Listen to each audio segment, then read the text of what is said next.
Right, hello and welcome. So today we are going over one of the best engine swaps added to Gran Turismo 7 with update 1.42. So firstly we need to actually start off with this. This is the 2020 Mercedes Benz AMG GT3, a fantastic GT3 car that does everything you want it to do and is honestly really competitive. Now if we travel back through time, then we are actually gonna find ourselves with this. When it comes to the DTM series and you want to talk about the classic DTM series, there's one car that really comes to my mind, and it is this, the Mercedes Benz 190E. Now this is the road going variant of that DTM racer, but still regardless, this car has a lot of power behind it and is a very fun vehicle to use up on a circuit, because we see that this vehicle fully upgraded comes in at 611 brake horsepower and a weight of 1045 kgs, which means this vehicle is lightweight. It has a decent amount of power, and when you want to take it around corners, you can really just take it however you like it. If you want to have the rear end step out, you can do that. If you want to have precise driving lines, you can do exactly that. The car listens to you, understands what you want from it, and will act accordingly, and that's what I can appreciate about this Mercedes Benz 190E. So when I saw the opportunity that we can actually take the engine from the 2020 Mercedes Benz AMG and put it into this Mercedes Benz, I thought, you know what, that could possibly be one of the best swaps we've had in a very long time. So before I actually did that, I wanted to see how big of a difference or how close can we actually get this classic 90s Mercedes Benz to its modern day race car equivalent. So around Kyoto Driving Park, the Mercedes Benz 190E sets a fastest lap time of a 1 minute 38, which look is decently fast, but it's not race car level quick. Because if we take a look at the Mercedes Benz AMG GT3 around the same circuit in the same conditions, we see it now sets a fastest lap time of a 1 minute 29.7, which is almost 10 seconds faster than the classic Mercedes. So I know it's an unfair comparison, but let's see how close we can actually get the 190E to be. So first things first, we need to head on over to GT Auto and engine swap this vehicle, because the only way we can actually bump up the power figure is to just swap out the engine entirely. And I mean, if we're gonna compare the car, why not give it an even playing field? So we are taking the same engine, putting it in.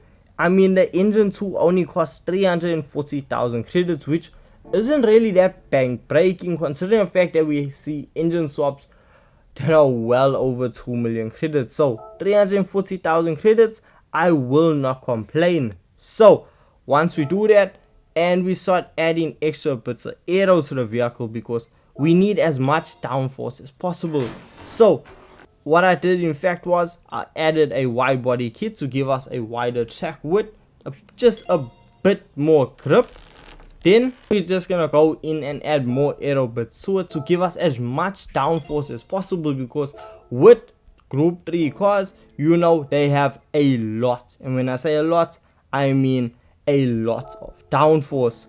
So from there, if we head on over to the tuning shop and add whatever parts we can, which I mean is literally just a high RPM turbocharger, then we can head back on over to Kyoto Driving Park and see how fast we can go right now. So with the vehicle having the GT3 engine swap in, I often worry that when adding power to a vehicle that seems to be on the limit is actually just gonna push it over. But with this, the car managed to handle this amount of power.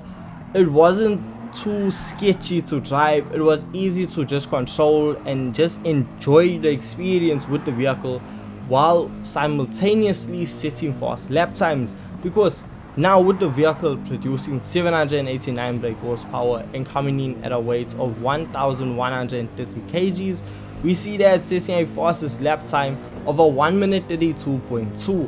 But if I actually banged out my perfect lap time, I can see this vehicle set a 1 minute 31, possibly even a 1 minute 30-second lap if you are a fast enough driver.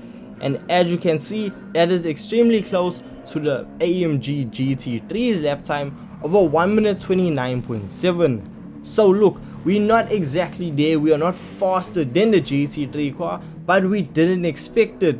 But what we did expect was an improvement in overall time. And with this particular engine swap, with it being a GT3 engine, that means we're gonna have great fuel economy. And we see that when we head on over to the WTC 700 around Le Mans. Now this event is one of your go-to money making events in Gran Turismo 7, and after just a little bit of tweaking, we get the Mercedes Benz 190E down to 700 performance points, and we see that it absolutely eats up this event. If you set it on over to fuel map level 4, you'll get 3 laps of fuel out of it, which is really decent because you never know when the rain is gonna occur on this event. Down the main straightaway, we find that the vehicle travels over 330 kilometers per hour, which is more than enough top speed to actually just pull away from your opponents. And overall, we see that the vehicle will be setting lap times around the 4-minute mark, which for me is very impressive, with my fastest lap time actually being a 3 minute 59 seconds. So yes, this is a very eligible vehicle for this event. And when I tell you, I really enjoyed my time behind the wheel of the 190E with this engine swap.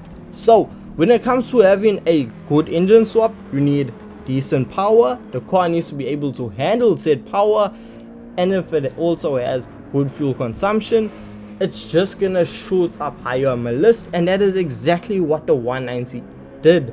So this engine swap is one of the best engine swaps out of this update if you're looking for a vehicle with more usability, because we look at other engine swaps like the V10 going in the Toyota Alphard, which yes, it's fun, it's memes, it's all fun and games, but if you want a serious engine swap that you're gonna benefit from every time you use it, this is one of the ideal engine swaps. And another one is gonna be the Jaguar XJ20 receiving the Group 1 engine swap, which I am gonna be checking out in a future video. So if you don't want to miss out on that, make sure you hit that like and subscribe button.